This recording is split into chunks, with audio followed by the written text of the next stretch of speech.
খবরটার সত্যতা মোটামুটি বেশ কয়েকটা পত্রিকা দেখলাম যে এখানে আসছে জামাতের আমিরের গাড়ি থেকে দেশীয় অস্ত্রশস্ত্র সহ 3 জনকে আটক করেছে যৌথ বাহিনী।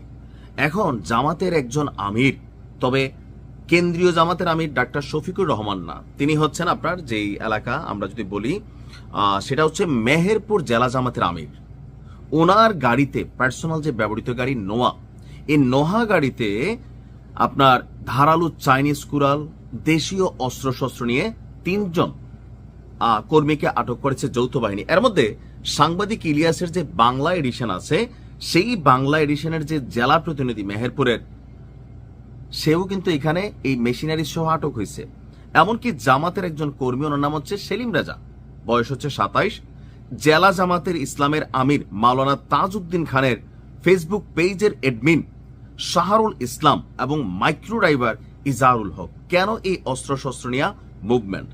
তাদের তো সরকারিভাবে যে লাইসেন্স করা পিস্তল বা ব্যক্তিগতভাবে যেটা পায় সেটাই থাকার কথা, কিন্তু কেন এই জিনিসগুলো নিয়ে তারা গাড়িতে চলাফেরা করছে? দেশ রূপান্তর থেকে শুরু করে অনেকগুলো গণমাধ্যমে নিউজটা আসছে। এখন প্রেক্ষাপটটা কি ছিল? 26শে জানুয়ারি সকালে শহরের হোটেল বাজার 4 রাস্তার মোড়ে যৌথ বাহিনীর চেকপোস্ট আপনার একটা সেখানে বসানো হয়। যেহেতু সামনে নির্বাচন, অনেক ধরনের ঘটনা ঘটতে পারে, এই কারণে যৌথ বাহিনীর তল্লাশি বা চেক আপ নিয়মিত চলছিল। তো সেই চেক আপের সময় এই মেহেরপুর জেলা জামাতের যিনি আমির আছেন তার গাড়িটা সামনে পড়ে।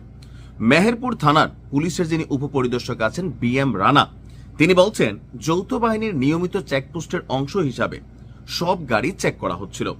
এ সময় সাদা রঙের নোয়া ঢাকা মেট্রো চ 194146 রেজিস্ট্রেশন নাম্বার গাড়ির এই গাড়িটি চেক করা হলে গাড়ির ভেতরে 3টা ফোল্ড ডাবল স্টিক, একটি বিদেশি কুড়াল, একটি ইলেকট্রিক শকার, একটি প্লাস, 3টি ওয়াকিটকি, 4টা চার্জার এবং একটা হ্যান্ড মাইক উদ্ধার করা হয়। পরে নির্বাহী ম্যাজিস্ট্রেটের উপস্থিতিতে আটক অস্ত্রশস্ত্র এবং মাইক্রোবাসটি জব্দ করা হয়। গতকাল রবিবার জামাত ইসলামের কেন্দ্রীয় আমির ডাক্তার শফিকুর রহমান মেহেরপুর সফরে গেলে তার আগে এই ঘটনায় নড়েচড়ে বসে আইন শৃঙ্খলা বাহিনী।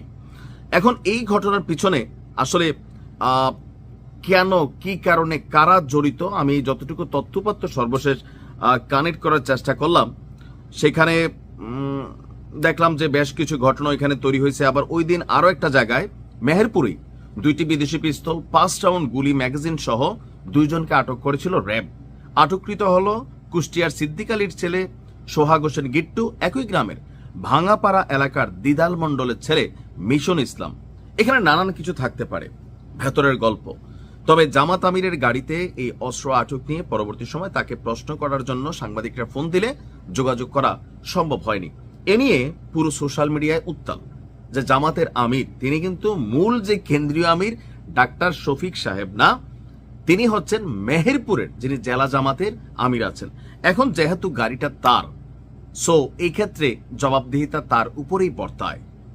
বিষয়টা নিয়ে নিশ্চয়ই জামাতের যারা নেতাকর্মীরা আছেন ফোকাস করবেন। তবে সারা বাংলাদেশে সব জামাতের যে নেতাকর্মী সবাই যে সাধু বা খুবই ধরেন আল্লাহ বলি বা আল্লাহওয়ালা তা না, 2-4 জন কিন্তু এরকম আছেন যারা বিভিন্নভাবে ঘটনা কিন্তু ঘটাইতেও পারেন, এখানে কাউকে বাদ দেওয়া যাচ্ছে না।